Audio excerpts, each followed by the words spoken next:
The cattle moved like slow rivers beneath the first gold of morning, their bodies dark and solid against the shimmering pasture. Silas McCrae leaned on the fence line, one boot lodged in the dirt, the other braced against a low rail, watching as the herd stirred dust into the sunlit air. The wind tugged at the brim of his hat and carried with it the faint scent of creosote, old wood, and memory. He hadn't been into town in weeks. The ranch didn't need more than what it had: cows, water, fences, silence. Silence most of all. It had taken 20 years to carve out that kind of quiet, and he wasn't about to give it up for company. The scar across his left knuckle itched. He flexed his hand out of habit and adjusted the barbed wire he'd been mending since dawn. The top strand had sagged in last week's storm, and he couldn't risk a stray. He worked slowly, deliberately, as if rushing might stir up something he wasn't ready to name. It was the sound of hooves that pulled his gaze from the wire, light and quick, unfamiliar. A single rider approached from the southern path, a woman in a powder blue dress with dust on her hem and sunlight caught in her hair. She sat tall in the saddle, reins loose in her hands, her face half-shadowed beneath a wide-brimmed hat. She slowed when she saw him, the horse shifting with a nervous snort as she drew near. "Excuse me," she called, voice clear but tentative. "I was told there's a shortcut through this field. Fence post marked with a red rag." Silas didn't answer right away. He straightened, squinted past her shoulder toward the road she must have come from. No one came through that way without reason, and certainly no one like her. "There is," he said finally, "but it's torn down. Rain took it." Her eyes softened. "Figures. I'm trying to find Miss Martha Finch's place. You know the way?" He nodded slowly. "Keep heading west another mile. She's got wind chimes hanging from a cedar tree. You'll hear 'em before you see the house." "Thank you." She smiled then, not wide, but genuine, the kind that came from the middle of the chest and made a man remember what warmth looked like. "Pretty cattle," she added, nodding toward the pasture. "Dairy?" "Beef," he replied, thumb hooked in his belt. "Been running 'em since before you were born." The smile deepened a shade. "I'm not as young as I look." He didn't answer. Didn't need to. She tipped her hat in thanks and nudged the horse into motion. He watched her go, her figure growing smaller against the swell of earth, until the wind reclaimed the silence she'd interrupted. Back at the fence, the wire hung forgotten. His hands moved, but his mind didn't follow. He couldn't recall the last time a stranger had spoken to him without fear or pity. Most folks gave him wide berth, whispering stories about the man who buried a wife and child and came back from war hollow-eyed and changed. They said he was hard, maybe mean, but really he was just done. Done hoping, done asking, done being asked. That night, he left the porch lamp burning longer than usual. He sat beside the hearth without lighting it, holding a tin cup that stayed full and warm but never touched his lips. Outside, the wind scratched at the windows like an old friend long unwelcome.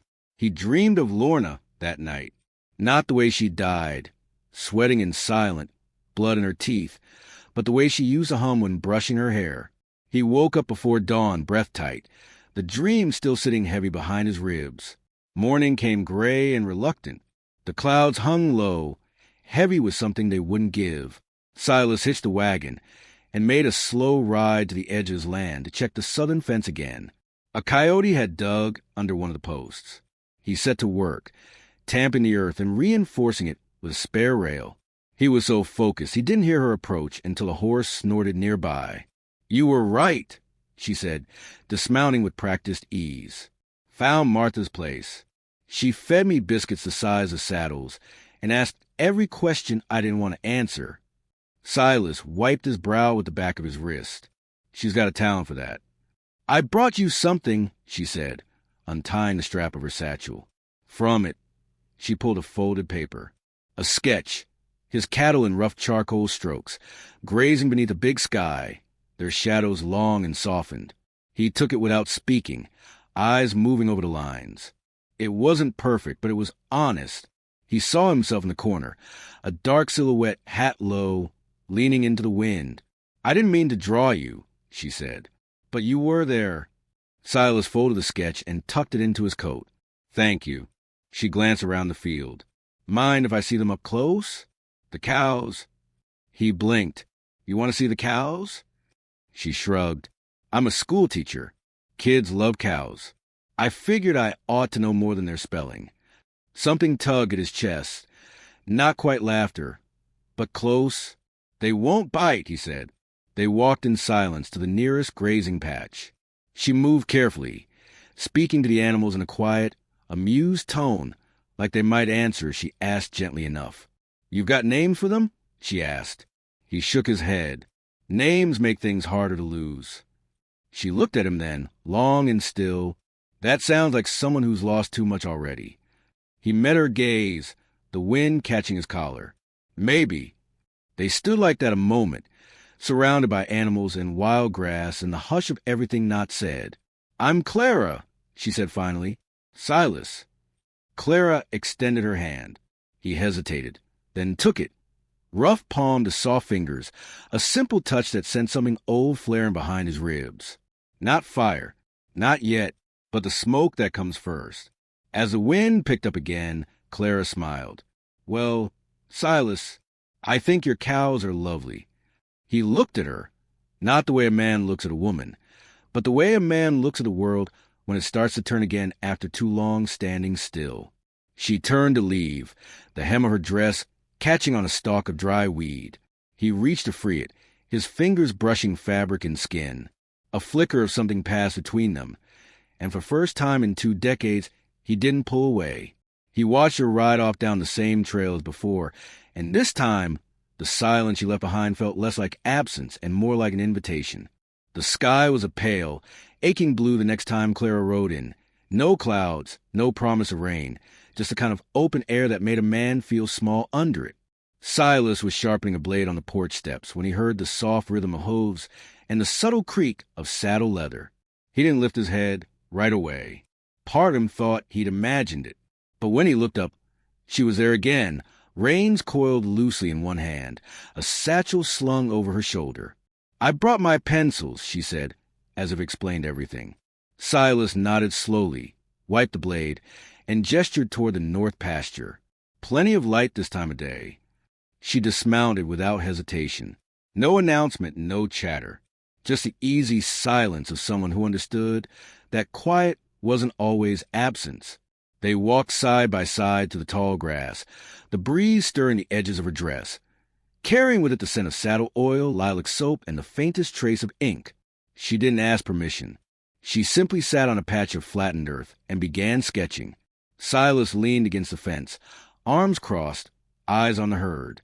From time to time, he glanced her way, not watching her work, but watching the way she worked, the furrow of her brow, the soft press of charcoal against paper, the way she would pause to observe, then draw with the same patience he used when coaxing a calf to stand. You been out here long? She asked without looking up.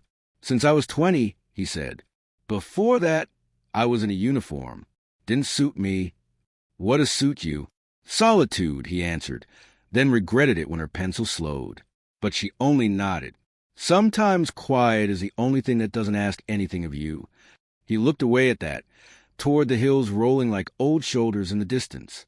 The town's edge had never felt farther than it did in that moment, even though it lay just 10 miles down the road. I left Missouri 6 months ago, Clara offered, her tone soft, confessional. Thought I was going to marry a banker's son. We were engaged 6 weeks. I lost a baby before I told him there was one. He left before I told him I'd lost it.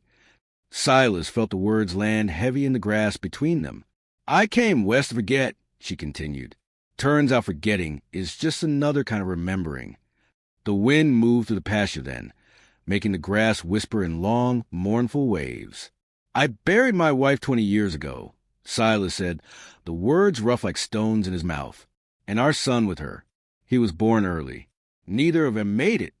Clara looked up, her eyes steady, not searching for details, only willing to hold the weight of what he gave. Do you still talk to her? She asked. Sometimes, he said. Mostly I just try to do things the way she liked. Bread with honey, windows open, no sharp tools left in the sink. The quiet that followed wasn't awkward. It was sacred, like they carved a safe space out of the wide open just by naming their losses aloud. They sat until the light shifted amber. Clara dusted off her skirt and gathered her papers. She hesitated as she reached into her satchel, then pulled out a folded sheet and offered it to him. A sketch, unfinished but already vivid.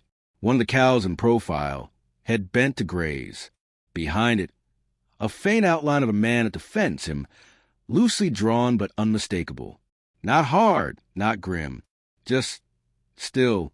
"I wasn't planning to draw you," she said again. "You were just there." He took the page carefully, holding it like something fragile. "You make things look gentler than they are." "I draw them how I want to see them," she replied. Silas didn't have an answer for that. By the time she rode off, the sun had slipped beneath the ridgeline. He stood with the sketch in hand, the scent of her soap lingering like memory. Inside, he tacked the drawing to the wall above the hearth where Lorna's portrait used to hang. He stared at it long after the lantern was lit. The next day, he rode into town. First time in months. Sheriff Amos Granger was leaning against a rail outside the general store, chewing a toothpick and watching everything with a hawk's patience. "McCrae," the sheriff said, tipping his hat. "Didn't expect to see you among the living." "Need some nails," Silas muttered. "Sure you don't need company?" "Word is that schoolteacher's been keeping your cattle entertained." Silas stiffened. "She's just drawing." "Sure she is. Pretty girl like that spending afternoons out at your place. Folks are bound to wonder what's getting drawn." Silas turned slow, his voice level but steel-laced. "Let 'em wonder." Sheriff shrugged. "Suit yourself. Just don't want to see her name added to your graveyard." The words hit harder than they should have. Silas paid for his supplies and left without another word. That evening, Clara didn't come. He waited, sharpening the same blade twice, watching the light fade without moving. The porch creaked beneath him like an old secret. He lit the lantern anyway, just in case. The next morning, still no sign. No hooves. No lilac. He tried to focus, mending a fence post, repairing a hinge, but every shadow caught his eye. Every gust of wind felt like a missing sound.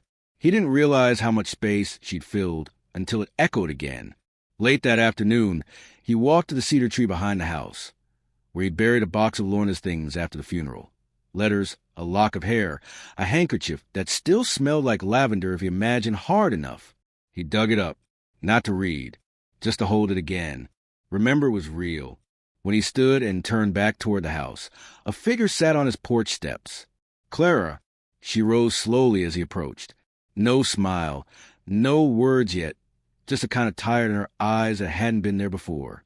"I heard what the sheriff said," she murmured. "I didn't want to make things harder for you."